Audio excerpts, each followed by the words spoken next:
పాపిష్టి ముఖాలు చివరి భాగం. మీరు గనక మొదటిసారి ఈ కథను వింటున్నట్లయితే ముందుగా మొదటి భాగం, రెండవ భాగం వినండి. కథ బాగా అర్థమవుతుంది. గ్రుడ్డివాళ్ళు ఈ విధంగా చెప్పసాగారు. ఇటు దక్షిణంగా కొంత దూరం పోతే ఒక పెద్ద సరస్సు కనిపిస్తుంది. దానికి కొంచెం దూరంలో ఒక మేడలో ముగ్గురు యక్షకన్యలు ఉంటారు. వాళ్ళు రాత్రిళ్ళు ఇంద్రలోకం నుంచి వచ్చి ఆ సరస్సులో స్నానం చేసి ఆ రాత్రల్లా అక్కడి మేడలో నిద్రపోయి తెల్లవారేలోగా దేవలోకం చేరుకుంటారు. మీరు మూడు తలల రాక్షసుని చంపటానికి ముఖ్యంగా 3 వస్తువులు కావాలి. అవి ఏమిటంటే ఒక మాయా సంచి, వంకర కత్తి, మాయా కిరీటం. ఇవి 3 ఆ యక్షిణుల దగ్గర ఉంటాయి. ఆ యక్షకన్యలు నిద్రపోయే ముందు తమ నెత్తిన ఉన్న కిరీటాలని అక్కడి గోడలకు తగిలించి పడుకుంటారు. ఆ కిరీటాలని తిరిగి తలలకు పెట్టుకుంటేనే కానీ వాళ్ళు దేవలోకం చేరలేరు. అందుకని మీరు ఎలాగైనా వాళ్ళ కిరీటాలను కాజేశారంటే మీకు ఆ 3 వస్తువులు ఇస్తారు. వాటితో ఆ 3 తలల రాక్షసుణ్ణి తేలికగా చంపవచ్చును. సరే, బాగానే ఉంది. మీ గుడ్డును మళ్ళీ మీ కాళ్ళ దగ్గర పెడుతున్నాను, తీసుకోండి అని వృద్ధుడు ధీరవర్ముడు గ్రుడ్డుని వాళ్ళ కాళ్ళ దగ్గర పెట్టి ఒక్కసారిగా మళ్ళీ గాలిలోకి ఎగిరిపోయారు. గ్రుడ్డివాళ్ళు చెప్పిన గుర్తులను బట్టి పోగా పోగా ఒక పెద్ద తోట, అందులో ఒక సరస్సు, ఆ సరస్సు చుట్టూ చలువరాతితో కట్టబడిన ఒక పెద్ద మేడ కనిపించినాయి. మేడలో 3 హంసతూలికా తల్పాల మీద ముగ్గురు యక్షకన్యలు నిద్రపోతున్నారు. అప్పుడప్పుడే తెల్లవారబోతోంది. మరికొంచెం సేపట్లో వాళ్ళు లేచి మళ్ళీ తమ తమ కిరీటాలను పెట్టుకుని దేవలోకం చేరుకుంటారు. ఇక ఆట్టే ఆలస్యం చేస్తే లాభం లేదు. అందుచేత వృద్ధుడు ధీరవర్ముణ్ణి త్వరగా పోయి వాళ్ళ కిరీటాలు ఎత్తుకురమ్మన్నాడు. ధీరవర్ముడు కూడా అలాగే అడుగులో అడుగు వేసుకుంటూ ఏమాత్రం శబ్దం చెయ్యకుండా ఎంతో జాగ్రత్తగా వెళ్ళి కిరీటాల్ని ఎత్తుకొచ్చాడు. అయితే వాళ్ళకి కావలసింది ఆ కిరీటాలు కాదు గదా. అందుచేత ఆ 3 కిరీటాలు జాగ్రత్తగా తమ దగ్గర ఉంచుకొని ఆనందంగా పాటలు పాడటం మొదలుపెట్టారు. ఈ గందరగోళం చెవిని పడంగానే ఆ యక్షకన్యలు ముగ్గురు ఒక్కసారిగా ఉలిక్కిపడి లేచి కూర్చున్నారు. తమ కిరీటాల కోసం చూసుకున్నారు. కనిపించలేదు. గాబరాగా అటూ ఇటూ వెదకసాగారు. సరస్సు ఒడ్డున వృద్ధుడు ధీరవర్ముడు ఆడుతూ పాడుతూ ఉండటం వారికి కనిపించింది. వాళ్ళ దగ్గర తమ కిరీటాలు ఉండటం చూసేసరికి యక్షకన్యలకు పట్టరాని కోపం వచ్చింది. ఒక్క పరుగున వృద్ధుడు ధీరవర్ముడు ఉన్న చోటికి వచ్చారు. కానీ వీళ్ళు అంత తేలికగా చిక్కుతారా? వాళ్ళని దాదాపు దగ్గరికి రానిచ్చి ఇద్దరూ ఒక్కసారిగా గాలిలోకి ఎగిరిపోయి అక్కడ్నుంచి వాళ్ళకి కిరీటాలు చూపించి ఏడిపించటం మొదలుపెట్టారు. యక్షిణులకు ఏమీ చెయ్యటానికి తోచలేదు. కిరీటాలు లేనిదే వాళ్ళు చెయ్యగలిగింది ఏమీ లేదు. అందుచేత మా కిరీటాలు మాకివ్వండి అని ఎంతో బ్రతిమాలుకోసాగారు. అప్పుడు వృద్ధుడు ఇలా అన్నాడు, అలాగే ఇస్తాను, కానీ వాటికి బదులుగా మీరు మాకు 3 వస్తువులు ఇవ్వాలి. అవి మీరు ఇచ్చే వరకు మీ కిరీటాలు తిరిగి ఇవ్వను. సరే, అలాగే ఇస్తాము. అవేవో చెప్పు అన్నారు ముగ్గురు యక్షిణులు ఒక్కసారి. అప్పుడు వృద్ధుడు గ్రుడ్డివాళ్ళు చెప్పిన సంచి, కత్తి, కిరీటము కావాలని కోరాడు. సరే, మొదటి యక్షిణి వెళ్ళి ఒక సంచి తెచ్చిచ్చింది. అది జింక చర్మంతో చెయ్యబడిన చిన్న మనీ పర్సు లాంటిది. దానిమీద అక్కడక్కడ బంగారు పూలు కుట్టి ఉన్నాయి. రెండో యక్షిణి వెళ్ళి ఒక పొడుగాటి కత్తి తెచ్చి ఇచ్చింది. అది తలతలా మెరుస్తూ చాలా పదునుగా ఉంది. మూడో యక్షిణి వెళ్ళి ఒక ఉక్కు కిరీటం తెచ్చింది. ఈ మూడింటిని ఒక్కచోట ఉంచి యక్షిణులు వృద్ధుడిని, ఇక దిగిరావయ్యా మహానుభావా, నీవు కోరిన 3 వస్తువులు ఇవిగో. ఇవి తీసుకుని మా కిరీటాలు మాకిచ్చి నీ దారిని నువ్వు పో అన్నారు. సరేనని వృద్ధుడు ధీరవర్ముడు ఆ 3 వస్తువులు తీసుకొని వాళ్ళ కిరీటాలు వాళ్ళకిచ్చి తిరిగి రివ్వున గాలిలో తేలిపోసాగారు. బ్రతుకు జీవుడా, మనల్ని ఇంతటితో వదిలిపెట్టాడు గాని ఆ కిరీటాలే తీసుకుపోయి ఉంటే మళ్ళీ మనకు దేవలోక ప్రాప్తి ఉండేదే కాదు అని యక్షిణులు అక్కడ నిలవకుండా తమ తమ కిరీటాలు పెట్టుకొని దేవలోకానికి బయలుదేరిపోయారు. అప్పటికి బాగా తెల్లవారింది. ధీరవర్ముడు వృద్ధుడు మళ్ళీ భూమి మీదకు దిగి ఒకచోట కాసేపు విశ్రాంతి తీసుకుందామని కూర్చున్నారు. ఇంటి దగ్గర నుంచి బయలుదేరిన తర్వాత ఇంతవరకు తిండి అంటూ ఏమీ లేదు గనుక ధీరవర్ముడికి తగని ఆకలి వేస్తోంది. చుట్టూ చూశాడు. ఏమీ కనిపించలేదు. నోరు తెరచి వృద్ధుణ్ణి అడిగాడు, ఆకలి తీరే మార్గం ఏదైనా చెప్పమని. ఇది విని వృద్ధుడు పకపకా నవ్వసాగాడు. ధీరవర్ముడికి ఎక్కడలేని కోపం వచ్చింది. నాకు ఆకలి మండిపోతోందంటే నీవు నవ్వుతూ ఉన్నావేంటి? రెక్కల చెప్పులు తొడుక్కొని నన్ను మొదట మోసగించి గాలిలో గొప్పగా ఎగిరినట్లుగానే ఆకలి కాకుండా ఉండేందుకు నువ్వేమైనా మందు తిన్నావేమో అన్నాడు రోషంగా. అదిగాదోయ్ పిచ్చినాయనా, ఇంత కష్టపడి మనం సంపాదించిన 3 వస్తువులు ఎందుకనుకున్నావు? వాటిని గురించి అడిగి తెలుసుకోకుండా ఆకలో అని నువ్వు గోల పెట్టేసరికి నాకు నవ్వు వచ్చింది.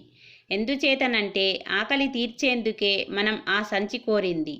అది మన దగ్గర ఉన్నంతకాలం మనకు ఆకలి భయం అక్కర్లేదు అని చెబుతూ తన దగ్గర ఉన్న ఆ సంచిని మూతి విప్పి బోర్లించాడు. సంచి బోర్లించగానే దాంట్లో నుంచి రకరకాల పళ్ళు రాసాగినాయి. ఇక చాలు ఈ పూటకి అని ధీరవర్ముడు అనే వరకు వృద్ధుడు సంచి మూతి తెరిచే ఉంచాడు. తరువాత మళ్ళీ దాని మూతి బిగించి తన దగ్గర భద్రంగా దాచి ఉంచాడు.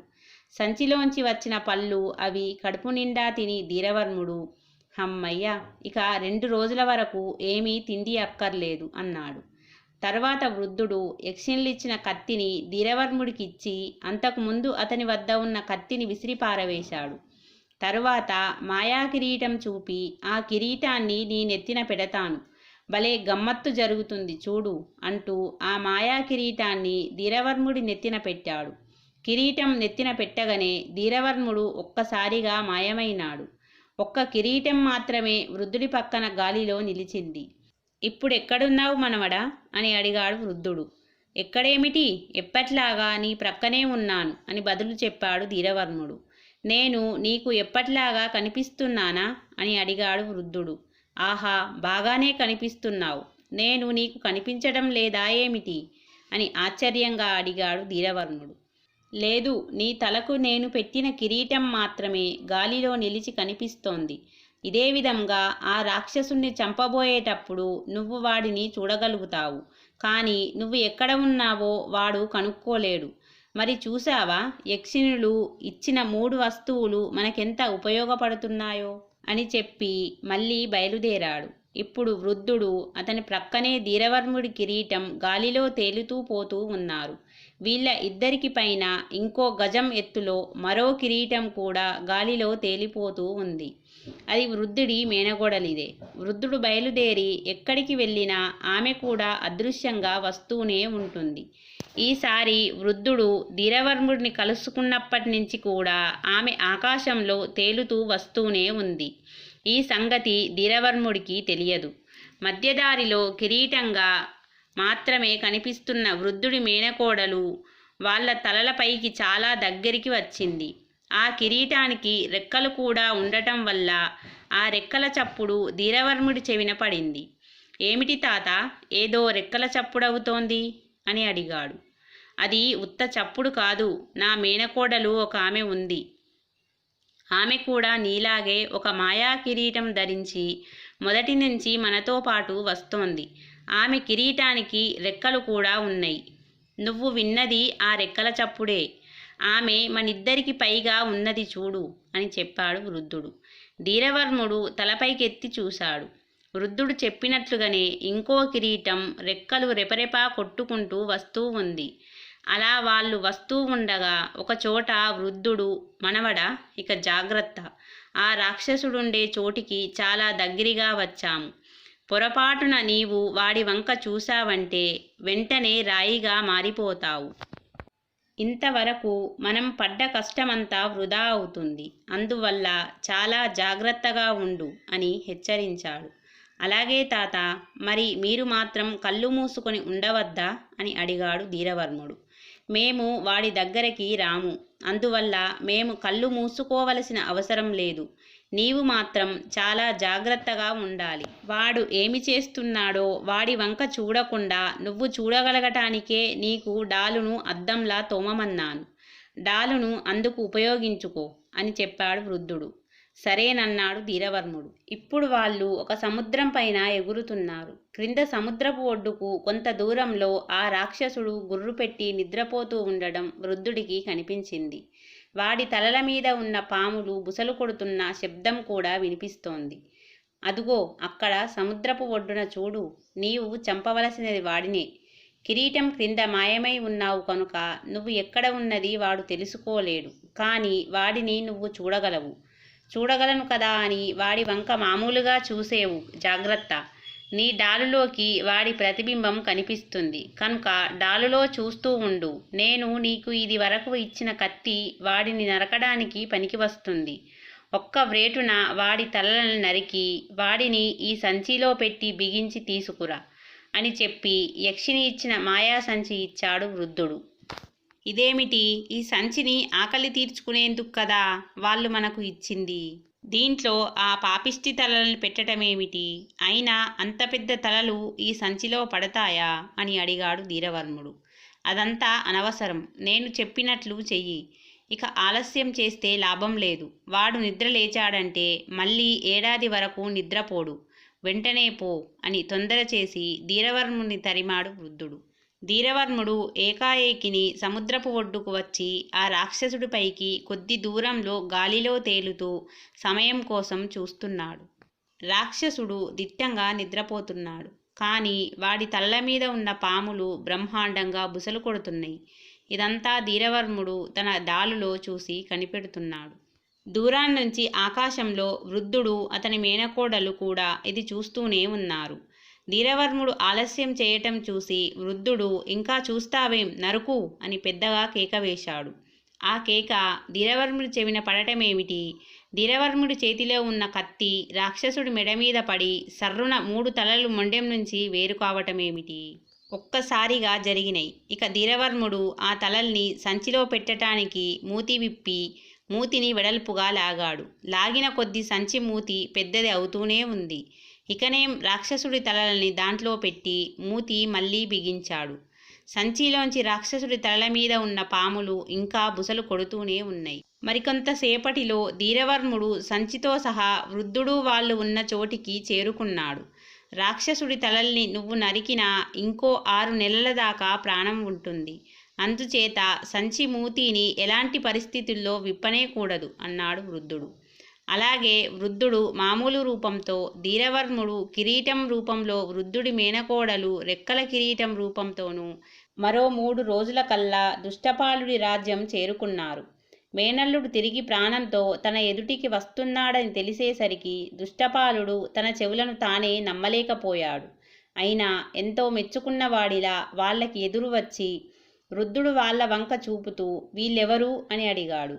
నీవు నాకు ఒప్పజెప్పిన పనిని జయప్రదంగా నెరవేర్చి తిరిగి నేను బ్రతికి నీ ఎదుట రాగలిగింది వీళ్ళ సహాయం వల్లనే. వీళ్ళు లేకపోతే నేను ఒక రాయిగా మారిపోయి ఉండేవాడిని. నేను చంపిన రాక్షసుడి తలలు ఇదిగో ఈ సంచిలో ఉన్నాయి. కానీ వాటి వంక చూడటానికి వీలు లేదు అని చెప్పాడు ధీరవర్ముడు. చంపానన్నావు కదా, ఇక ఆ తలల్ని చూపరాదా? అంత ప్రమాదం ఏముంది అన్నాడు దుష్టపాలుడు. చాలా ప్రమాదం జరుగుతుంది. ఇంకో 6 నెలల వరకు ఆ తలలకి ప్రాణం ఉంటుంది. ప్రాణం ఉండగా వాటి వంక చూసిన వాళ్ళు అపలంగా రాయి అయిపోతారు. నీవు అంతగా చూడదలుచుకుంటే ఇంకో 6 నెలలు ఓపిక పట్టు అన్నాడు. దాని వంక చూస్తేనే రాయి అయిపోయేలాగైతే మరి నువ్వు ఆ రాక్షసుడిని చంపి తలలు ఎట్లా తేగలిగావు? నీదంతా చూడబోతే దొంగవేషంలా ఉంది. ఏమైనా సరే ఆ తలల్ని చూడవలసిందే అని పట్టుబట్టారు. మంత్రులు, రాజు కూడా నిజం తలల్ని చూపి తీరవలసిందే, లేకపోతే మళ్ళీ వెళ్ళిపోవలసిందే అన్నాడు. వృద్ధుడి మేనకోడలు కూడా రాజుకి ఎన్నో విధాలా చెప్పి చూశారు. ఎందుకు అనవసరంగా పట్టుబట్టు కూర్చుంటారు? ఏ నిమిషాన ఆ తలల వంక మీరు చూస్తే ఆ నిమిషాన మీరందరూ ఒక్కసారిగా రాళ్ళు అయి కూచుంటారు అని ఎంతో నచ్చజెప్పారు. వీలు లేదన్నారు మంత్రులు. రాజు అంతే అన్నాడు. సరే మీ కర్మం, మేము చెప్పవలసిందంతా చెప్పాం. వినకపోతే మేమేం చేయగలం అంటూ వృద్ధుడు మళ్ళీ ధీరవర్ముడి నెత్తిన తన మేనకోడలి నెత్తిన మాయా కిరీటాలు ఉంచాడు. వాళ్ళు మాయమైపోయి ఆ చోట గాలిలో 2 కిరీటాలు మాత్రం నిలిచినాయి. ఇది చూసేసరికి దర్బారులో ఉన్న వాళ్ళంతా ఆశ్చర్యపోయారు.